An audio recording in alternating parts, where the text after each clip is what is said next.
tous, je suis contente de vous retrouver pour ce format Atpal.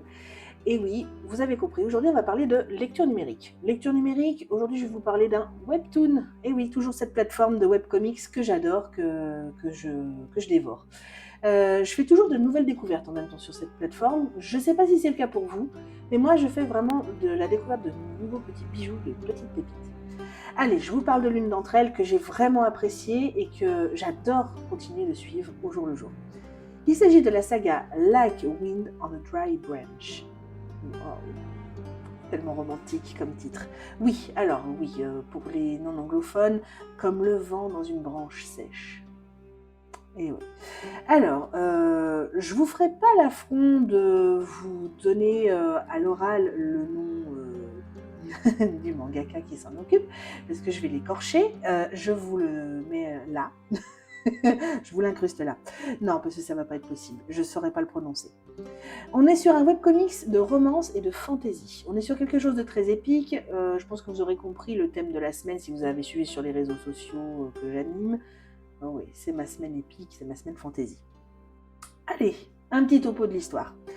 On est sur l'histoire d'un prince déchu, qui était le fils du roi, hein, comme vous avez compris, un prince, qui a mis un peu le bordel dans son royaume, qui a été du coup renié, rejeté par son père et sa belle-mère, après l'assassinat de son demi-frère, puisque son père s'était remarié avec une autre femme, une autre reine.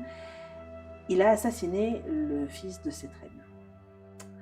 Je vous en dis pas plus sur le pourquoi du comment. Faudra lire, sinon c'est pas drôle. Et donc, il est un peu le prince maudit, voilà, celui que tout le monde craint, que tout le monde redoute et que tout le monde rejette. Un jour, il va croiser dans un village, il va tomber sur une scène assez épouvantable, l'enterrement d'un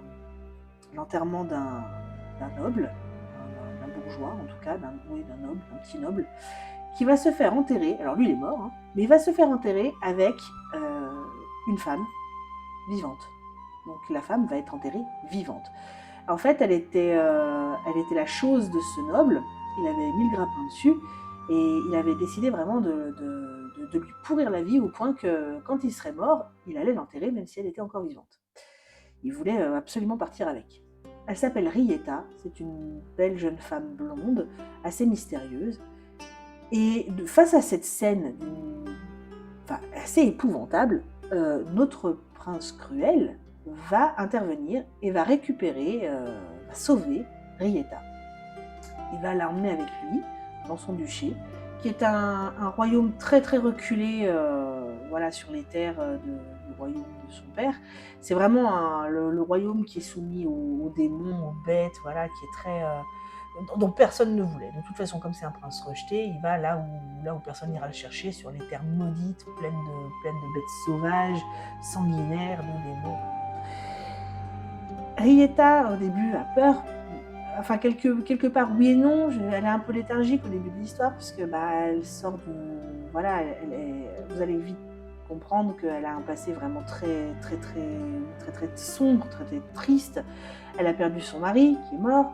Le noble qui l'avait enlevé pour la soumettre lui avait enlevé sa fille. Sa fille est présumée morte. Elle n'y croit pas, elle veut absolument retrouver sa fille, mais sa fille est présumée morte. Pour elle, elle n'a plus rien. Ce qui fait qu'elle est vraiment dans un état très léthargique, très... la vie vaut vraiment plus le coup d'être vécue pour elle. C'est pour ça qu'elle allait se laisser enterrer vivante, hein, d'ailleurs. Et du coup, quand ce prince vient la sauver, au final, au début, elle réagit pas trop, elle se laisse mener, comme elle avait fait avec l'autre noble. Et puis en plus, elle se dit que de toute façon, ça sera pas mieux, parce que de toute façon, comme c'est un prince maudit, il va certainement lui faire la misère aussi. Et comme il l'emmène dans son royaume maudit, je crois que la boucle est bouclée, et en réalité, quand elle va arriver avec lui dans son royaume, elle va se rendre compte que c'est pas du tout ce qu'elle attendait. On met aux petits soins pour elle, on la soigne, on l'établit, on lui donne une maison, on lui donne de quoi vivre, de l'argent, vraiment, on l'installe confortablement, on s'occupe d'elle très très bien. Et elle se rend compte que le royaume maudit en question, il n'est pas si maudit que ça, il y fait bon vivre, et que ce prince, soi-disant maudit et abominable que tout le monde redoute, en fait, il est très apprécié de son peuple parce que il en prend soin, mais vraiment, il est très attentionné, il est très attentif au confort de chaque habitant de son royaume. C'est limite s'il ne va pas les border la nuit pour dormir. Donc elle est très surprise et petit à petit, elle va reprendre un peu pied, reprendre un peu confiance. Et elle va même s'établir comme guérisseuse, parce qu'elle sait qu'elle a des petits pouvoirs magiques capables de guérir les gens, capables de soigner. Donc comme guérisseuse, soigneuse, elle s'installe comme ça. Et finalement, elle va rentrer petit à petit au service de ce prince. Je vous en dis pas plus, parce qu'il y a une très belle relation qui va se tisser au fil des épisodes entre elle et le prince. Je pense que vous avez compris que c'était l'aspect romance de la chose. Et après, vous allez rentrer un petit peu plus dans le passé de chacun des personnages. Et du coup, va s'en suivre des intrigues très très prenantes et très épiques. Mais je vous en dis pas plus, il faut vraiment, faut vraiment aller loin, un petit peu plus loin dans la saga pour avoir cet aspect-là. Et c'est tout l'intérêt de cette saga. Ensuite, bon, moi, comme je vous ai dit, c'est vraiment un webcomics qui me tient à cœur. Je trouve que les graphismes sont juste sublimes, ils sont somptueux, sont très très beaux, très fins. Je trouve que les traits des personnages sont très fins. La mise en couleur est très sympathique aussi, parce que je trouve que autant il y a de la douceur dans certains passages qui colle vraiment au scénario, quoi, la latence et la douceur de Rieta, la douceur de cette relation qui se tisse avec le prince.